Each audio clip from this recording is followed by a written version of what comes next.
It's my great pleasure to have the opportunity to talk for a few minutes with Maimounah Mohd Sharif, Undersecretary General of the United Nations and Executive Director of UN Habitat.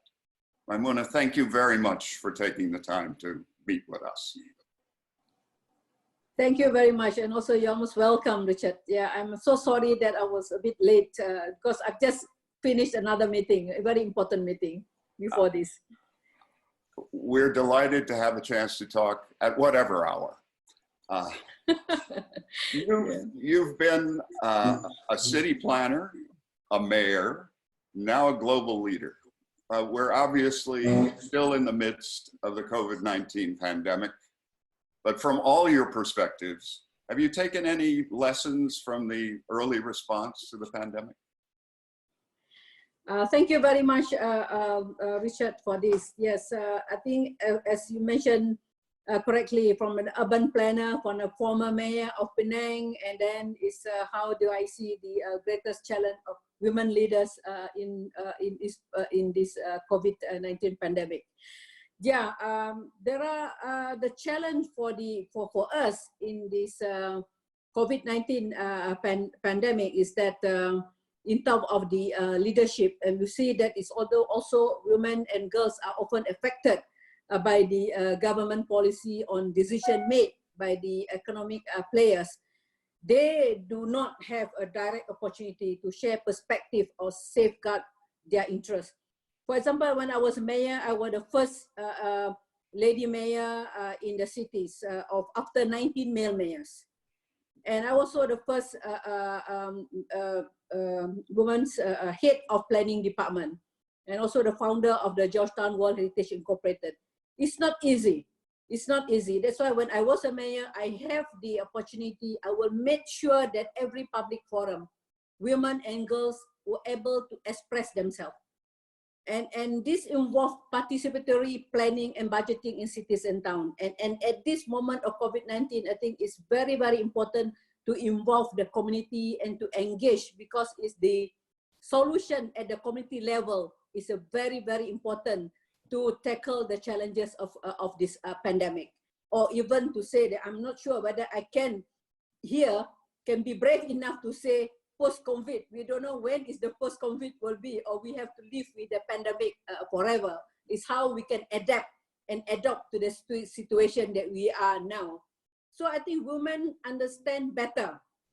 I used to say cities which is planned for women, actually is planned for all. So do you agree with me? In fact, as I was preparing to have this conversation, I was struck by that statement more than anything else. A city plan for women is a city plan for all. And I'd like you to elaborate on that a little bit. Yeah, it's a city planned by women, and a city plan for women is a city plan for all, because women, we involve in every aspect of the in terms of the upbringing or in the environment. For example, women take care of the kids. At the same time, we are also involved in our job, and we would like to see how fast is it. There are designs saying that 15 minutes concept of the compact density of compact cities, 15 minutes walk, neighborhood concept. These are really neat by the women. If we know, for example, we would like, if we send our children to the school, we would like to see is within 15 minutes drive, or within 15 minutes walk, or within cycling distance. So I think this, because we really involve, not to say that men is not involved, you know, Richard, don't get me wrong, but we are mostly, I mean, we are talking about in general, mostly involved with this. So I think that if we, for example, that we plan for women, it will cover for men too. So that's what I meant. That it's not to say that it's men. It's not in this, but it's also to cover for boys and girls and men, and also for the elderly. I'm always struck by how around the world it's the same. Unlike politicians at many other levels, mayors actually have to deliver. They have to deliver services. They have to be, and they're often held noisily accountable by their citizens. How did you approach delivering those essential services? Yeah, in my life as a for a bit at the beginning as a mayor and now as a executive director of UNDP, I will link it into these two. Yeah. So because if you see that is in terms of the achieving the new urban agenda, the sustainable development goal, I think in achieving the infrastructure and giving the facilities, I think this need a very looking into the integrated and holistic way of planning, not only in physical planning, land use planning, in overall planning. Because when we don't have the integrated and holistic planning, it's very challenging for us to deliver the facilities very fragmented. So I think we really need a leadership either at the local level, national level, or even at the community level to look into the holistic as looking at the environment as one ecosystem.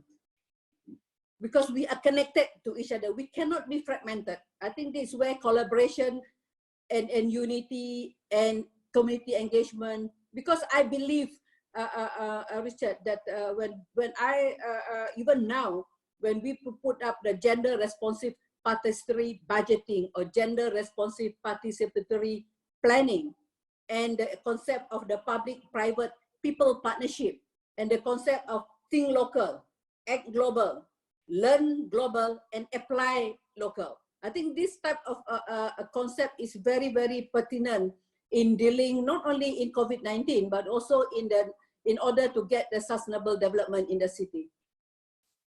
There are certainly elements that are common to all mayors' responsibilities, but I'm guessing there were moments when you said to yourself, no man would have to deal with this challenge. What might that have been?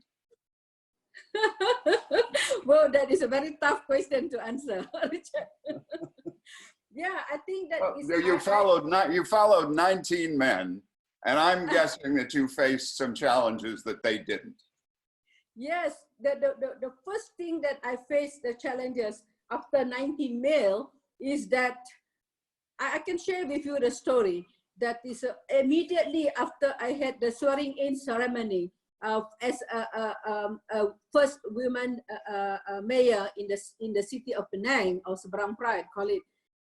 And then the reporter asked the councillors and the people there, how can you work together with this woman's mayor? And there the answer from the male councillor is already know that I am going to have to face an uphill situation. Then they said that I don't mind working if that woman can do their work. If that woman can do your work. I have a name, I'm Maimounah Mohd Sharif. You can say that if Maimounah can work together with us. So that there you can see the perception.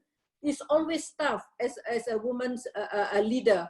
But I think if we have a very clear vision, and I believe in the bottom up, of course, and then top bottom, meaning that is we have a vision and bottom up, and the convergence of ideas in the middle. So I think if we can do that, I think, and we can convince the community and the people, I think, and having the vision and consult them, I think we are in the right track. It's said that men often suffer from overconfidence, and occasionally women suffer from underconfidence. How do you encourage other women to be as confident in tackling a challenge as you have been in your many different roles? Yeah, I totally agree with you. I think if there is one lady who wrote a book, Lean In, I think something like that. Is she worked in the company Facebook. What I would like to share with you is that it's true that is saying that men, even though when they're given a higher post, even though they are not sure what they can do, this is saying, they say that yes, we can do it. But women will say that, do you think I can do it? Do you think that I'm the capable person to do that? But I think this is the upbringing is one thing, the culture is one thing, the values is one thing, the environment is one thing. But I think that is now with the new technology, new education, and new environment, I think it's already pushed a woman to a certain level. But I think we need a role model. We need a role model, and for people to see that, look, if she can do it, I also can do it. And also having the positive thinking in everything, and believe that, and we are, one thing that I always share, that be humble. Be humble, and you have a clear vision, and all along the way, there are always people who will help you. Well, I think all the people who are listening in at this conference will see in one corner of the screen a wonderful role model. We're going to have to wrap up soon, but in the audience today, there are leaders of women's organizations, public and private. There are public officials, representatives to the high-level political forum. What single thought, either about the role of UN Habitat or on any other subject, would you like to leave with this group? Yes, as an ED of UN Habitat, I believe that this gender, women's, it will be included in our whatever things that we do, because we are putting in the gender mainstreaming in everything. That's why we put gender, and also the youth, women, and human rights as a cross-cutting issues in all the things that we do. And but my last word is that we need more women up there to share their lesson learned, to share their experience. At the same time, to me, always think positive, always be humble, and at the same time, we also have to be very professional and put up the trust. You give trust, you will gain trust. Trust is also important in order to go up.